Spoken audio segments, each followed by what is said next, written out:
So this is where we ended last time, was the five skin diseases and their causative agents. So you need to be able to match these up. So hair follicle infections are most commonly caused by Staphylococcus aureus.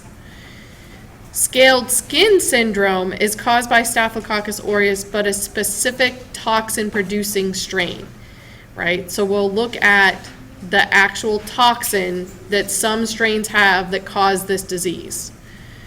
Streptococcal impetigo, I can never say that one, is commonly caused by Streptococcus prurigens, which anyone know what other infection that causes? Strep throat. Strep throat. Right? So in the skin, it causes what we call impetigo, right? But also Staphylococcus aureus can also cause that type of infection. Rocky Mountain spotted fever is caused by rickettsia or rickettsia. Right, these are all bacteria, so notice the two names, genus and species. And then Lyme disease, Borriello or Borgidify. So Staphylococcus aureus, we're going to look at a whole list of infectious diseases that this guy can cause. And then we're going to look at a list of virulence factors, characteristics, right, that cause it to be pathogenic. And there are two main ones that most strains have that lead to their pathogenicity, right, that cause us to be ill. We're going to identify where this is commonly found, where its reservoir is, and list why staphylococcal infections sometimes are difficult to treat. So, carbuncles, folliculitis, furuncles, and impetigo are all kinds of skin infections, basically. How do you say it? Impetigo. Impetigo. Folliculitis is just a hair follicle infection, right? Itis refers to inflammation, follicular referring to the follicle. What is endocarditis? What's that an infection of? Infection of the endocardium. Of the heart, right? So the inner lining of the heart.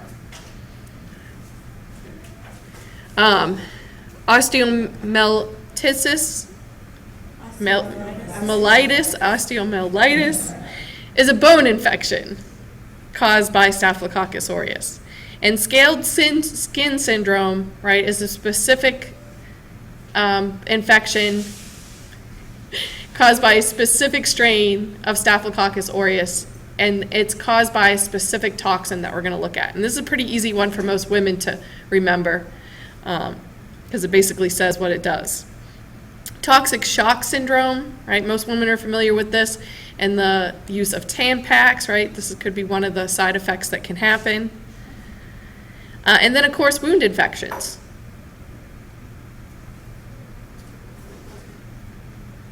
So just be able to recognize, right, all the different multitude of different infections, although we're going to focus on skin infections here, right? This organism can cause a very number of infections. And then we have this beautiful long list, right, of virulence factors. So what's bad? What's the bad news about this guy, right? And the two main ones are clumping factor and collagenase. And you may have noticed that we mentioned collagenase earlier when we talked about Staphylococci epididymis that lives in our skin. This one is collagenase negative. It doesn't produce this molecule. It's not an enzyme. I think they believed it had enzymatic properties at one time, how it got the ASE.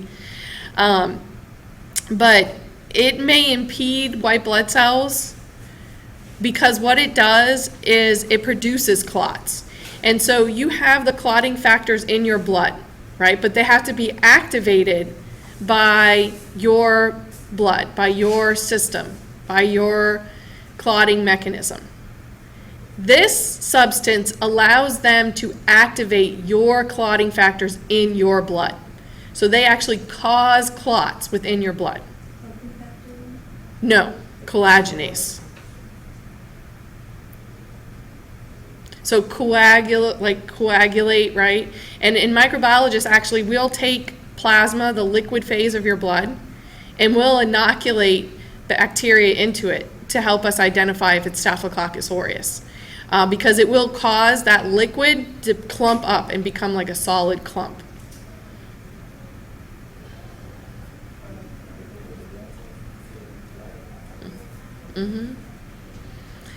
Clumping factor is an ability of these cells to attach to some of those clotting proteins, like fibrogen and fibronectin. So remember, these are some of the things that they attach to, right? This is how they cause skin infections. When they get into your tissue, right, they're attaching to these components. These guys specifically have the ability to attach to fibrin and fibronectin. And those are Fibrogen. This is the clotting factor. The clotting factor allows them to attach. Why they call it clotting factor is because fibrin and fibrogen are the things that start the clotting cascade, right? So that's why they call it clumping factor. It doesn't cause clumping, but it can attach to the clumping. But fibrin and fibrinogen are clotting proteins? Yes. Fibrogen is, I think, the inactive form, and fibrin is the active form when it's been activated. So the bad news with this too is notice it lists plastic devices. So like a PICC line, if someone has a PICC line that goes directly to be able to put drugs right into the heart, that can get coated. Plastic devices, artificial devices get coated with fibrin and fibrogen, and then the bacteria can stick to it. Right, so that's the beginning of those biofilms that we sometimes will happen. So those are the two main things, and of course they all have a capsule, right? Capsules help them evade phagocytosis. And then if you look down the list, there's a lot of toxins. But the first up that I want to talk about is a specific one, and that's exfoliant toxin. So what do we do when we exfoliate, ladies? We remove dead skin cells. Well, in this case, it removes living skin from the body. This toxin separates your skin from your body. And I thought I had left the picture in here, but I've taken out. There's a horrible picture in your book of a young infant with this, and the skin is just falling off. I guess I got tired of looking at it and took it out of my PowerPoint. It's pretty horrific. Scaled skin syndrome, the exfoliant toxin. So so most of your staphylococci are going to have, they all have a capsule. They're going to have clumping factor and collagenase. Some of them will have other things. Like, so if it has exfoliant toxin, it can cause scaled skin syndrome. It has to have that specific toxin to cause that specific disease.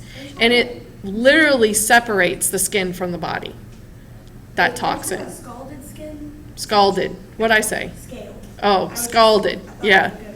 Because they look like they've been scalded, yeah. Okay. Scalded. So the toxin that the stain of that is the... The particular Staphylococcus aureus, that's the organism, right?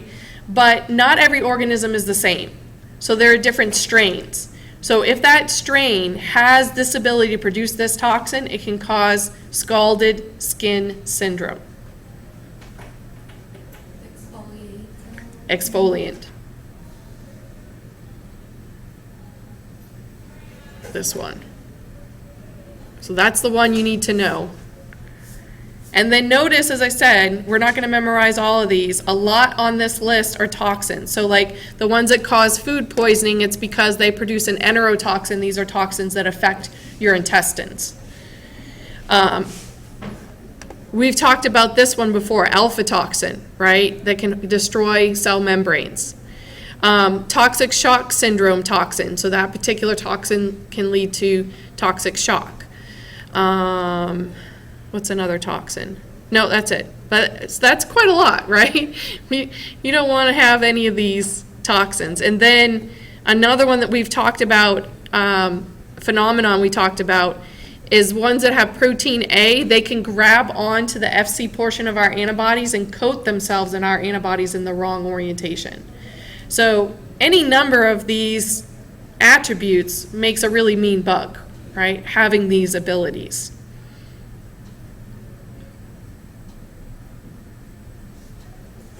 We're just going to focus on just the few, right? Clumping factor, collagenase, those are the main ones. And then exfoliant that attributes to scalded skin syndrome. I always think scaled because, it's like falling off. Okay, so hair follicle infections, or even the carbuncles and furuncles that can form. We get this from our noses. There's a lot of people that are carriers, right? They don't have an infection, but they're spreading this into the environment. 20% of healthy individuals, if we were to swab you, have this infection have this organism in your nose, right? But you don't have an infection. Some people will actually have it growing, have an infection, right? Not be the carrier state at any one time during the year, about 60% of the population. So we really can't avoid this, right? And this really comes into problems when people sneeze in their hand and then touch things and then you touch, right? Always sneeze into your elbow. So hand washing is definitely one of our best preventative measures for infectious disease in general, but especially when it comes to this organism. And then if they actually have an active skin infection, they're shedding lots of that bacteria into the environment. So those wounds need to be properly cared for and covered so that we're not exposing others. It's really tough to pinpoint a source, right? If it's everybody's got it, right? Who did it come from, right? If it's readily available in our environment, right, amongst us, how do we pinpoint where it comes from? We really usually can't, right? Determine the source of an outbreak. How do we prevent? Well, it's difficult. It's found everywhere, right? For carrier states and infections, we can do anti-staphylococcal creams and soaps. Furuncles and carbuncles really need to be surgically drained and taken care of. And then the complication with treatment is that we have antibiotic resistance. So how many of you have heard of MRSA? It's an acronym, actually, MRSA, but somehow we say it MRSA now. It stands for amygdalin-resistant Staphylococcus aureus. So it is a strain of Staph aureus that is resistant to micticillin, which is a penicillin-like drug. So it's a gram-positive bacteria, so usually penicillin should work, right? We've used it so extensively that we have resistant strains. So we had to switch to a new antibiotic. Anyone know what the next antibiotic was? No, that's another psyllin. Amoxicillin is another psyllin. Totally different class of antibiotic. Starts with a V. Vancomycin. So if you haven't heard of it yet, you probably will hear of it, because guess what we now have? VRSA, vancomycin-resistant Staphylococcus aureus out there.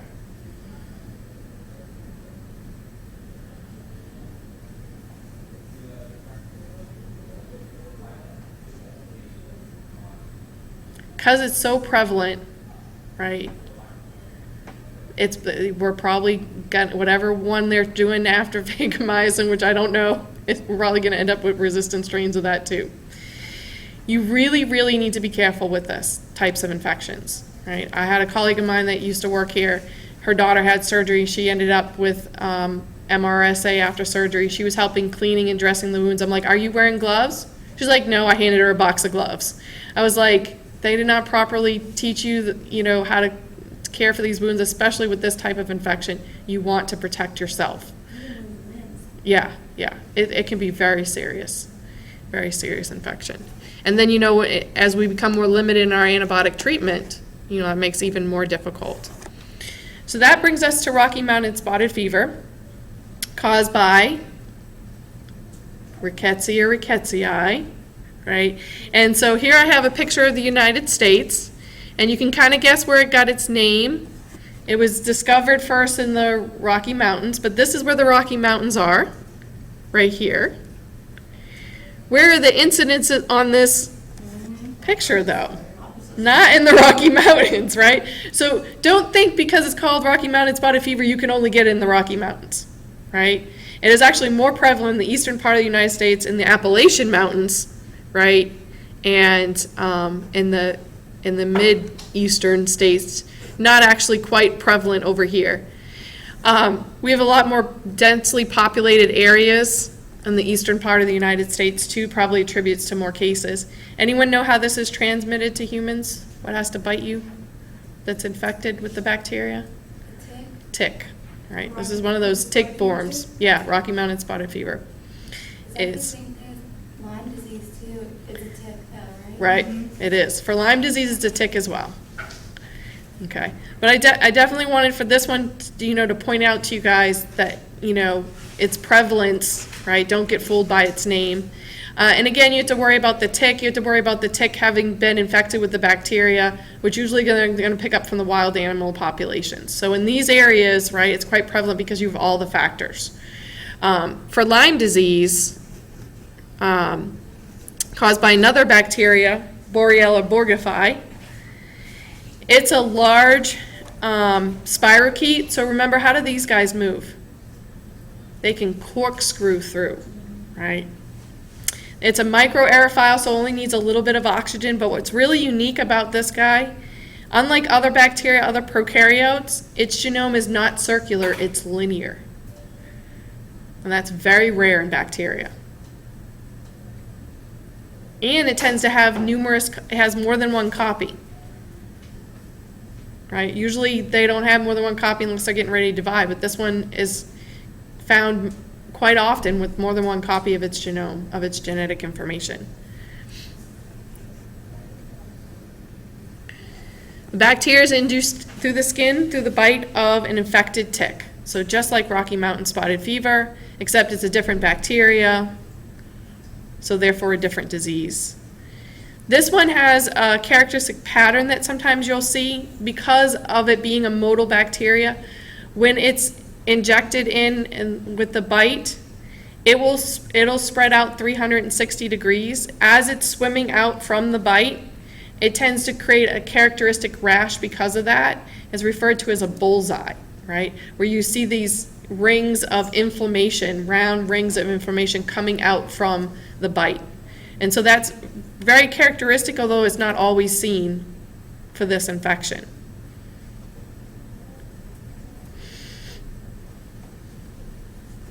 I don't know why I didn't put the picture in. A lot of people have said, like, oh, if you don't get, like, the head off of the tick, like, there's a greater chance of getting Lyme disease. Is that just because, like, it's a greater... Right. Like, So there's a lot of myths out there on how to properly remove a tick. You actually don't want to kill it. You don't want to burn it. You don't want to put any chemicals on it. You want to use a pair of tweezers. You want to grab it as close as you can to your skin and gently tug until it lets go, because you want it to let go and pull it away. Because any parts that you leave in, or if you kill it, like by burning it or putting chemicals on it, it basically spits its saliva into you, like regurgitates into the wound, and the chance of transmission is greater if you kill it, because then it's going to end up in your wound, right? If you rip it off and the head stays in there, obviously whatever is in its saliva is going to get transmitted into your skin. I had one on my butt. I was like, ticks all the time.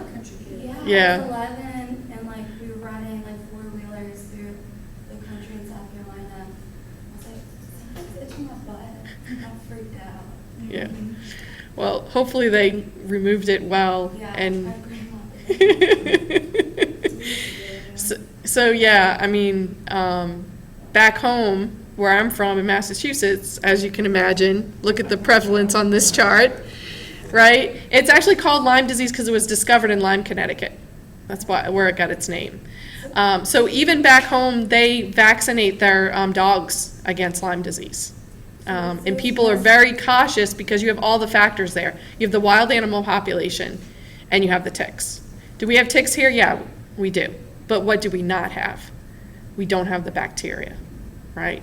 We don't have the bacteria in the wild animal. We have the wild animal population, but it's not infected by the bacteria. They're not harboring it. The ticks aren't picking it up and passing it on. It's most right, And the, in the Northeast, and notice around the Great Lakes. Not to say it isn't scattered throughout the United States, as you can see, right? And it is spreading. Okay, this is from 2009. I bet it's further down now if I was to pull up a more recent graph. Anyone want to guess as to why it's spreading? global warming, Moving. What's moving? People are moving, and therefore animals move, right? As we take over their habitat, they go someplace else, right? It's very congested in the Northeast, right? And so you have these movements of the animals and the ticks and the bacteria, right? It all goes together. So nature preserves, right? Wild animal preserves, national parks are very important in protecting us against disease, right? Giving them a habitat and a place to live so they're not right next to us.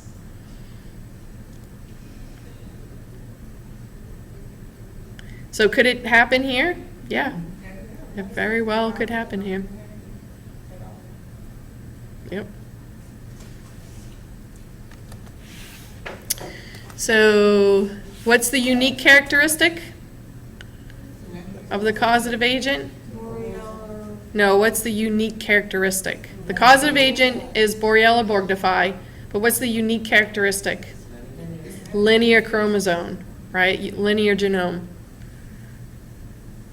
How is it transmitted to humans? Ticks.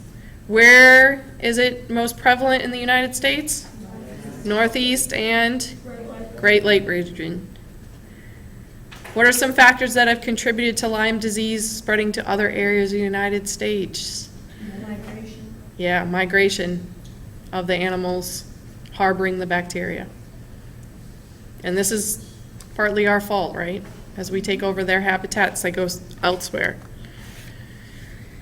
So the next that we're going to look at is 6 viral diseases that can cause skin infections. So we're going to look at chickenpox and the reactivation of that, called shingles. And the scientific name for chickenpox is varicella. And for shingles, it's herpes zoster, which is actually the name of the virus. Measles, rubiola is a scientific, rubiola. German measles is rubella. 5th disease is erythema infectiosus. Roseola, erythema subtum, or Roseola infantimum, and this is related to the fact that it's common in infants. And then when we talk about warts, it's usually a group of papillomaviruses that are responsible for that. So first we'll go over how 5th disease got its name. So they used to list them, just number them, childhood rashes caused by viruses. So the number one at that time was measles. Scarlet fever was the 2nd most prevalent rash, but this is actually not caused by a virus. It's actually a toxin that's produced by some strains of Streptococcus pyogenes. So it's one of the complications that can happen a lot of times with strep throat. The 3rd was rubella, known by most people as German measles. Duke's disease, which was associated with fever and bright red rash. It's thought to have been caused by several enteroviruses, so these are viruses of your intestines. Erythema infectiosus, as you'll notice, is 5th on the list, hence why it was named 5th disease. It really is that simple. And then the 6th was roseola. So you had rash number 1, or you had rash number 3. So for chickenpox, right, varicella is the scientific name for it. The popular name is chickenpox. It was one of the most common rashes among young children. up until recently, right? And the decline is due to the fact that we now have vaccine. So you don't usually see this actual rash that much anymore. This infection, though, once infected, even if you get vaccinated, it hides in your body and your sensory nerves. And when it reactivates, we refer to this illness as shingles. And this is different from the rash that you see here, which is chickenpox. So most cases are mild and recover uneventfully. Symptoms become more severe as you age, as older children and adults. Notice that pneumonia can be a complication for adults. The skin rash appears on the back of the head and face and mouth, and then it can even spread the entire body. The rash itself is very distinct, so it is one of the diagnostic aids, right? Most moms and such and didn't even bring their kids to the doctor, they knew what they had. So a lot of unreported cases. So you have these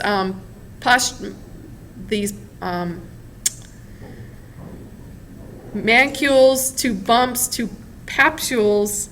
It's a distinct blister that forms, and it pusses, right? And then it's going to blister over, and then once those blisters fall off, you're no longer contagious. This can take up to 2 weeks. They can even be itchy, and for me, I remember this. I itched a few off and have a few scars because my mom literally taped mittens on my hands to get me to stop itching. I had a pretty bad case of it. So the scary thing with this one is that it can cross the placenta. So if you're pregnant, it could infect the fetus, and it can cause an infection in the fetus. It can even cause miscarriage. Immunocompromised people are at a particular risk because remember, with viruses, we're really dependent on our immune system to eliminate, or in this case, get it under control. So when I was a kid, you went to chickenpox parties. When somebody in the neighborhood's kid had chickenpox, you purposely brought your children over to play with them so they would get chickenpox, right? So that they would get it before they were school age. So for me, I was 4 years old, right, and I got chickenpox. My little sister went to lots of chickenpox parties, but she must have been a very clean player or kept her distance because she didn't end up getting it until she was in high school. And to miss 2 weeks of school in high school is quite horrible. Not to mention, you run into the chances of having complication like Ray's syndrome. And again, notice from 5 to 15 years of age, it's more predominant, right, in that group. Why, we don't really quite understand it.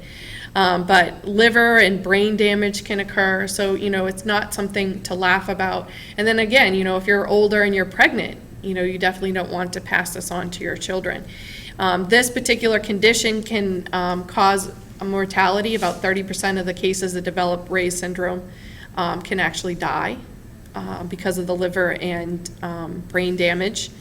There's some evidence, too, that aspirin may increase the chances of developing this syndrome.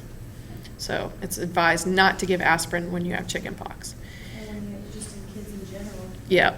And then the virus, right, we get that under control and it becomes dormant in your sensory nerve ganglion, so associated with your spinal cord.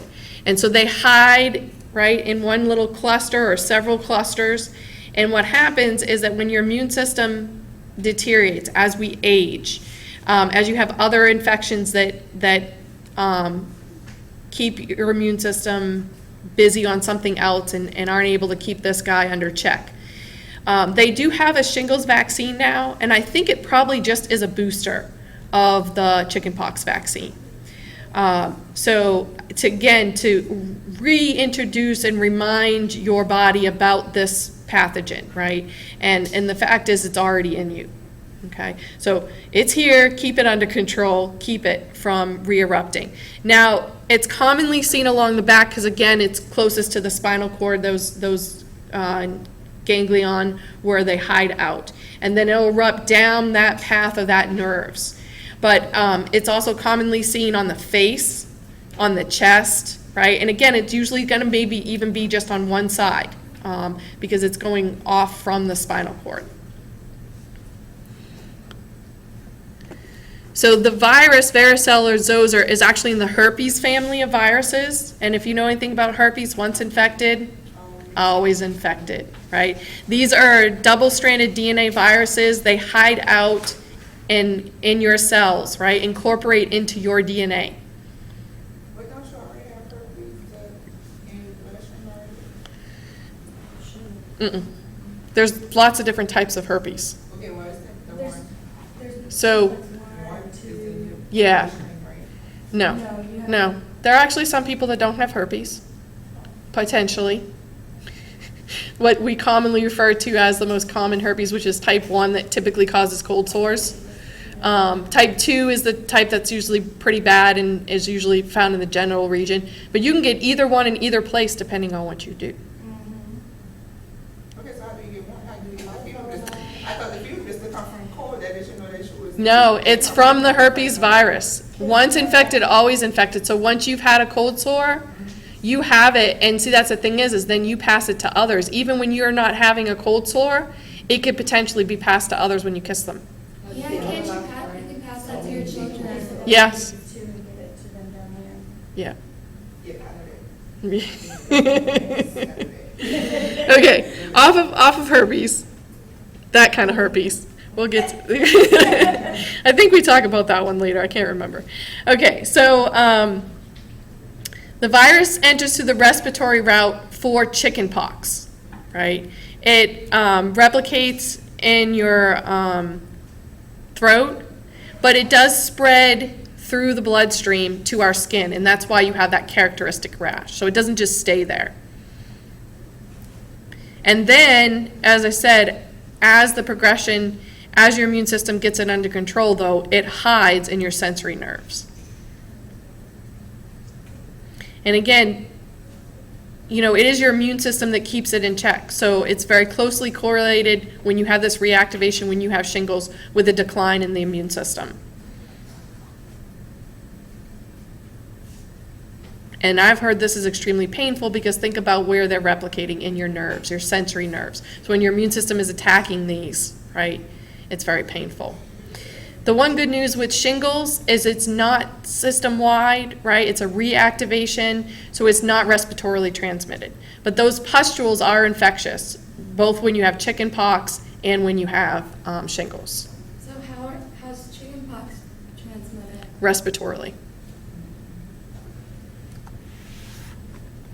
So the annual incidence was once estimated in several million, right? But it is in a steady decline thanks to vaccination. And we probably never had really accurate numbers because, like I said, most moms didn't even take their kids to the doctor. They knew what they had, and they maybe even purposely got them infected with chickenpox, like my mom did or tried to do with my sister. So respiratorily with chickenpox, skin lesions for both chickenpox and shingles, because the virus is replicating in those wounds. Of course, close contact with respiratorily transmitted, winter, spring, when we're close to each other, is usually when you see the most instances of it. It can have an incubation period of 2 weeks, right, where it's growing inside of you, you don't have any blisters, you don't have any signs. You're infective 1 to 2 days before the rash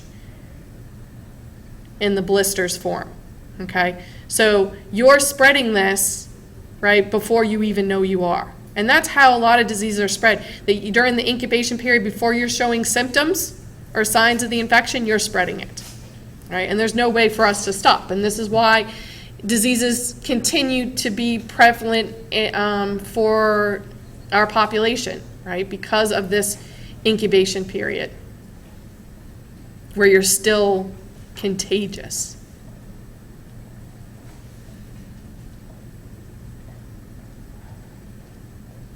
And then you're contagious all the way until those blisters crust over and fall off.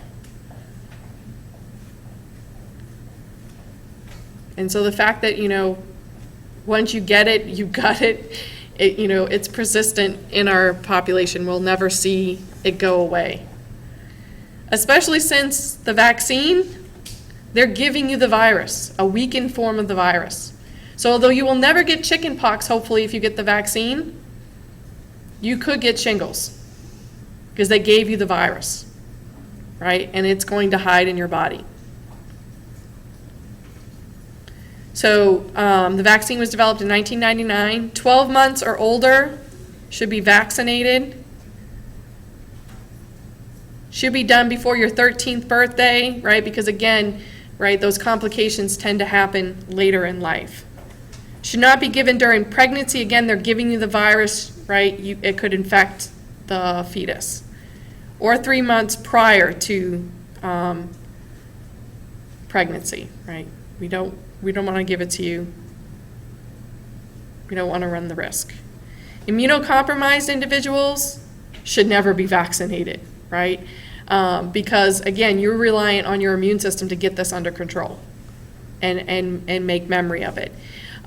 Zoster immunoglobulin is antibodies, right? We can give this as therapy. I remember when they say you can save up to 5 lives when you donate blood, they're not saying that your red blood cells are being given to 5 other people. They're taking stuff like these antibodies out of your plasma, right, to save other lives.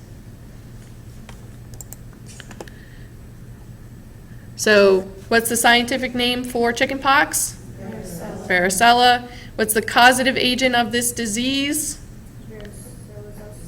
Varicella zoster. How is it transmitted? Respiratorily for chickenpox, right? And it can be due to the pustules for both chickenpox and shingles. But the main important thing here is respiratorily transmitted. What's the name of the disease when it reactivates? Shingles. And what year was the vaccine developed? 1995. So warts, caused by numerous papillomaviruses. They can infect your skin by a very minor abrasion. Your cells become deformed by this viral infection. They form what we call papillomas, but we most commonly refer to these as warts. So when you see a wart, it is your cell deformed by this viral infection. Warts rarely become cancer, but some of them have been linked to cervical cancer, right? So we actually have several different papillomaviruses that we have a vaccine against now to try and help with this occurrence. Ladies, what can you do to help prevent cervical cancer every single year? Get your pap smear done. Because I don't know about you, but I'm not staring at cute little cervix every day. It's kind of hard to see her, right? This is not something you can check yourself. Something you have to go and have done, right? And that's what they're doing. They're taking a sampling of the cells of the cervix, right, and looking at them under the microscope to make sure, right, that you don't have any abnormalities, any deformities that could lead to cancer. Nearly half of skin warts disappear within 2 years without treatment. But who wants to wait that long, right? The virus itself infects deeper cells of the epidermis. So the wart itself are your abnormal cells, right, that have gotten to that abnormal state. But the ones that are infected by the virus are even below that. So when you have to have a wart removed, they have to remove additional cells other than just the wart deformed cells. And this can be very difficult if you end up with a plantar's wart, which is a wart on the bottom of your foot. Because of the pressure of you walking on it, it pushes it inward, right? So you don't even have that outward, really bumpy, nasty looking wart. We used to freeze them and scrape them. Yes, they freeze and scrape them. And I had to have one surgically removed when I was a kid in high school because we were required to take swimming class, and I got it from the swimming pool. I was not happy about that. And then later on in life, I got one from going to the gym, you know. Those are common places, moist, damp areas where you'll get it. And I was able to recognize it really quickly as an adult and go buy the over-the-counter treatments that you can get from the drugstore. But again, they're using chemicals to burn away the wart and the cells that are infected, or sometimes there's freezing treatments, and yeah, they'll scrape additional cells off, because you gotta get all the virus-infected cells, otherwise it's just gonna come back.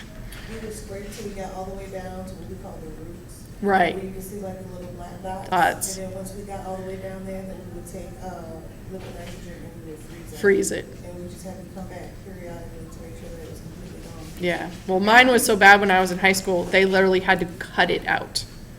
I've had one like burn, like not frozen, but like melted out. Yeah, Yeah. yeah, they're using chemical burns. Yeah. Some is like, for like, putting like duct tape. Oh, I've heard that. It's like if you get oxygen or something. Yeah, something like that. I don't know how effective that would be. I'd buy the over-the-counter stuff at the drugstore.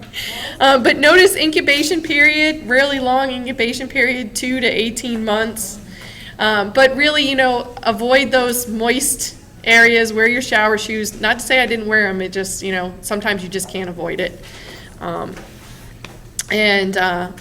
We'll talk about this next time. I have some homework, like reading assignments embedded in this PowerPoint, but I'm gonna add them as links for you guys in the folder for today.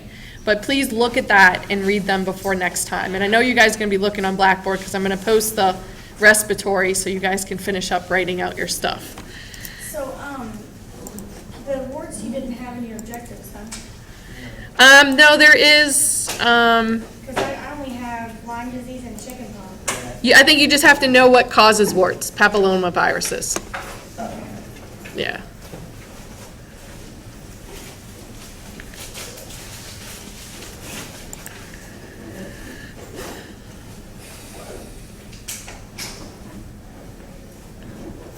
I can't find my